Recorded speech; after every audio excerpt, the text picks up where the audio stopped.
कृषि विश्वविद्यालय के 11वें दीक्षांत समारोह में पहुंची यूपी की राज्यपाल आनंदीबेन पटेल। बांदा कृषि एवं प्रौद्योगिकी विश्वविद्यालय के 11वें दीक्षांत समारोह में राज्यपाल आनंदीबेन पटेल ने 350 छात्र छात्राओं को प्रदान की उपलब्धियां। दीक्षांत समारोह में मेधावी छात्रों को 19 मेधावी छात्रों को प्रदान किए गए स्वर्ण पदक। राज्यपाल आनंदीबेन पटेल ने यूनिवर्सिटी के सर्वश्रेष्ठ स्नातक छात्र अंश सक्सेना को दिया चांसलर गोल्ड मेडल। इसी कार्यक्रम में राज्यपाल की आंगनबाड़ी केंद्रों को सशक्त बनाने की दिशा में पहल करते हुए मऊरानीपुर हमीरपुर जिले के 100 आंगनबाड़ी केंद्रों को आंगनबाड़ी किट प्रदान की गई। समारोह के दौरान राज्यपाल आनंदीबेन पटेल ने कृषि विश्वविद्यालय के आयोजित कराई जा रही उत्तर क्षेत्रीय किसान मेला 2026 की विवरणिका का भी विमोचन किया।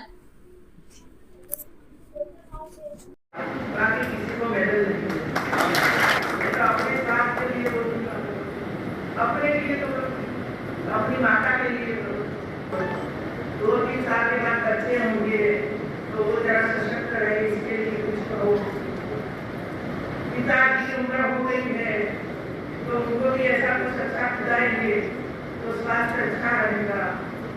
इसी तरह सोचना चाहिए कि जो स्टूडेंट्स को भी सोचना चाहिए और परिवार को बोलना चाहिए और पूरे गांव को इकट्ठा करके शानदार भाषण करना चाहिए। देखो मेरे में जो 2 एकड़ जमीन थी इसमें से इतना एरिया मैंने करके दिखाया है और हम लोग कोई आगे है, आप भी इसमें आगे हो।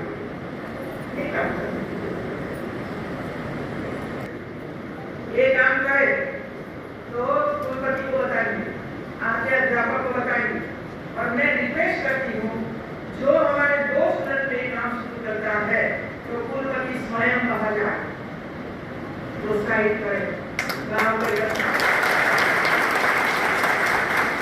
देखिए ये अभी मैं वहाँ मैं परिवार रहता, मेरा परिवार नहीं है लेकिन मैं परिवार मानती हूँ। लगभग 2 साल पहले ये राजभवन में आए और काफी समय बैठे थे, कई सारी बातें।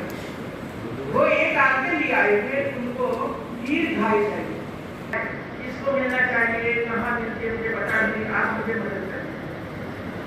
मैंने पूछा कितनी दीर्घायु चाहिए, उन्होंने कहा था। मैंने संपर्क किया ताकि मैं तो वहाँ की तो 2 दीर्घायु वहाँ से परचेज करवाया और उसको ठीक ढंग से बलिया तक पहुँचाया, बलिया तक पहुँचाया। अभी 3 साल में 6 बच्चे हो गए, कितने 6 दीर्घायु। अभी 2 भी मां बच्चे,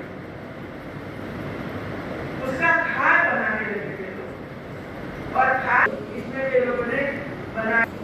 कष्ट उठाकर अपने खेत में काम करना शुरू करता है।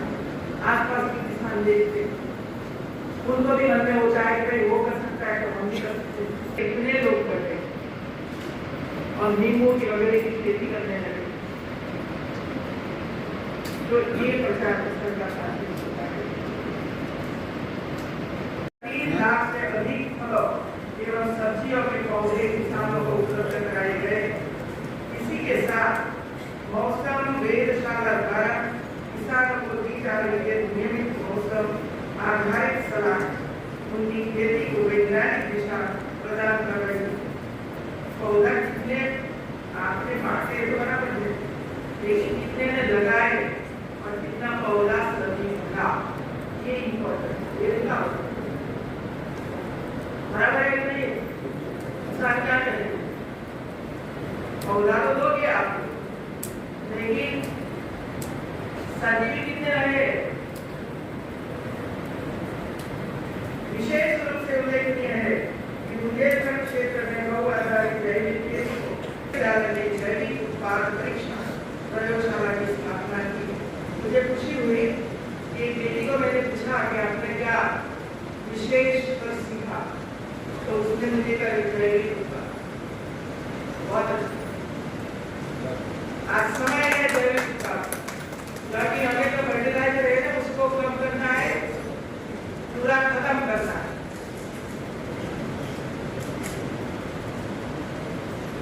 यह पहल किसानों के मार्ग प्रशस्त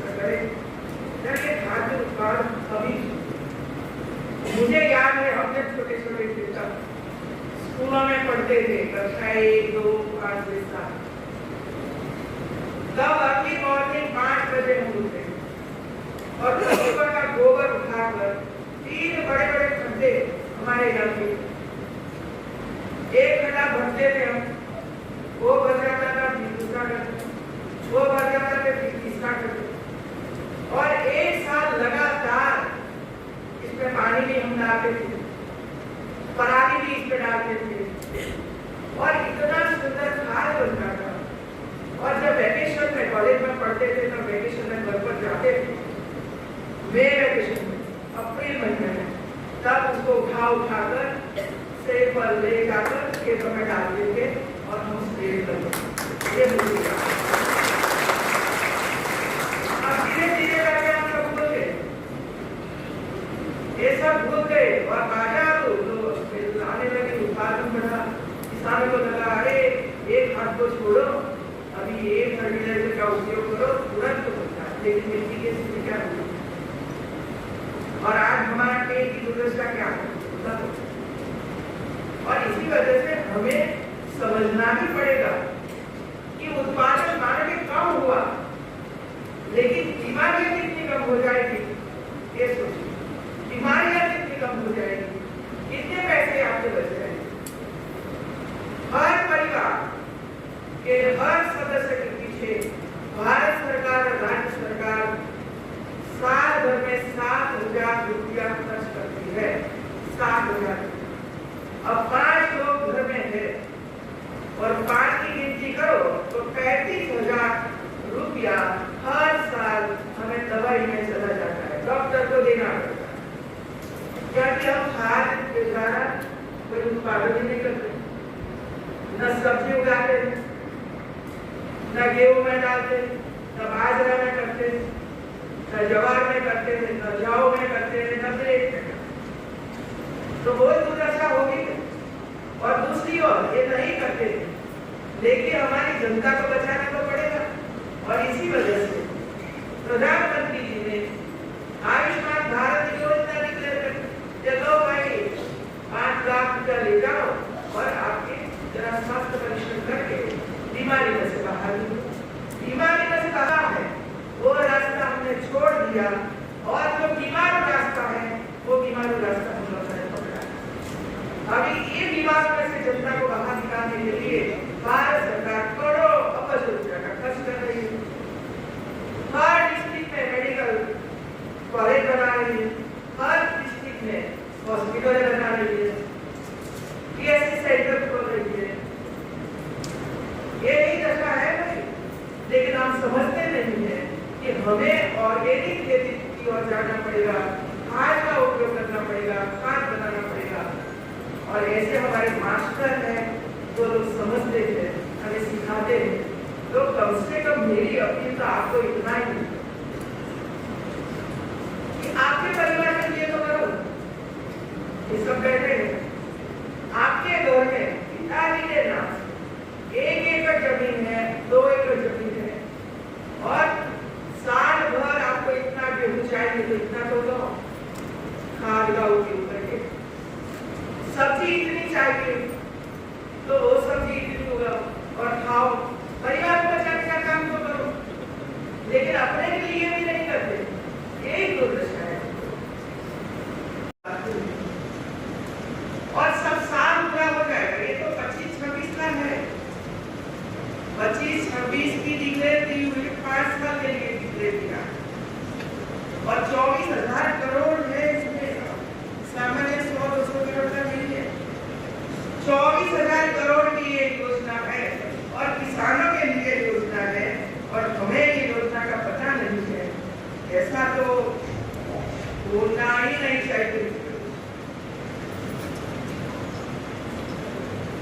अब 12 जनपद जो पसंद किए, ये मोटे तौर पर इधर के हैं, महोबा, हमीरपुर, बांदा, आप इसमें आ जाते हो, चित्रकूट, जालौन, झांसी, ललितपुर, उन्नाव, प्रयागराज, प्रतापगढ़, श्रावस्ती और सोनभद्र पूरा आ गए ना, बुंदेलखंड। तो मैंने बता दिया आप लोग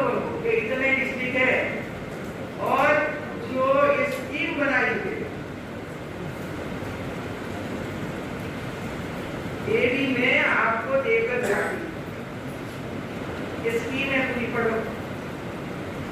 ऑनलाइन होगी, लेकिन हमारी तत्परता ही नहीं होती है इसका लाभ उठाने के लिए। मैं किसी को दे रही हूँ,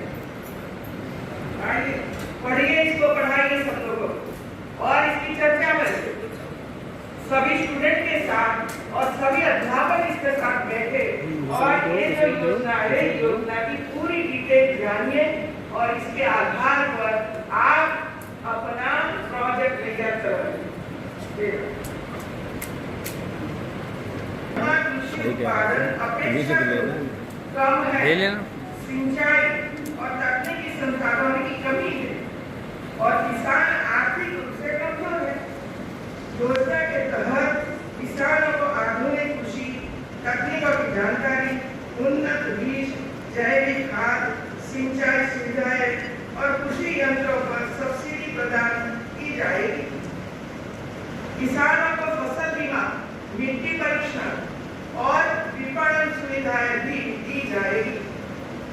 इस योजना का उद्देश्य न केवल उत्पादन बढ़ाना है, बल्कि किसानों की आय को दोगुना करना, खाद्य सुरक्षा सुनिश्चित करना और कृषि को जलवायु संवेदनशील बनाना भी है। उत्तर प्रदेश सरकार केंद्र सरकार के साथ मिलकर इस योजना को प्रभावी ढंग से लागू कर रही है, जिससे इन जिलों की कृषि अर्थव्यवस्था को मजबूती मिल रही है। और जितने हमारे डीएम हैं, वो डीएम की जिम्मेवारी इसमें तय की गई है कि योजनाएं बनाएंगे और आपके तक वहां पहुंचाएंगे। आपको योगदान करना पड़ेगा इसमें।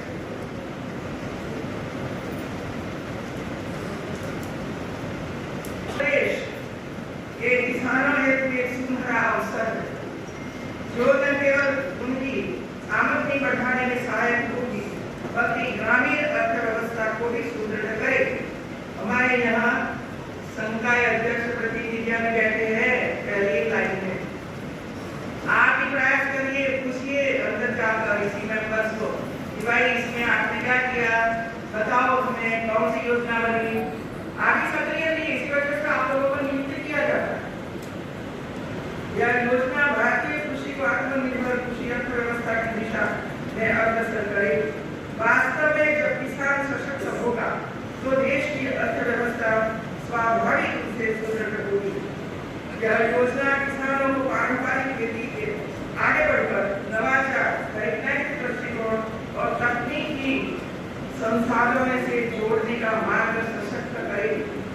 दूसरी योजना है दलहन आत्मनिर्भरता मिशन, जो हमारे कभी मिलेगा हमारे पोषण युक्त सुरक्षा और आर्थिक स्वावलंबन की मजबूती, जो भारत में हम उगाते हैं, खाते नहीं है, ऐसा कैसे करें? मूंग उगाते हो नहीं उगाते हो तो खाओ तो सही। हर थाली में रोज मूंग होना चाहिए, दलहन होनी चाहिए, सब कुछ होना चाहिए। इसके बजाय दाल रोटी खाते रहते हैं। आज जीवन में हमारे अधिकारियों से पूछते हैं, हमारे गुजरात के लोग दाल, राइस, तो सब्जी, पापड़, अचार, छाछ, दही सब हमारे थाली में होता ही है और हम खाते हैं। इधर मैं पूछती हूँ आप क्या खाते हो? तो दाल रोटी, उसके अलावा कुछ नहीं। इसी वजह से हमारे प्रधानमंत्री की चिंता की है कि हर थाली में दलहन होना चाहिए।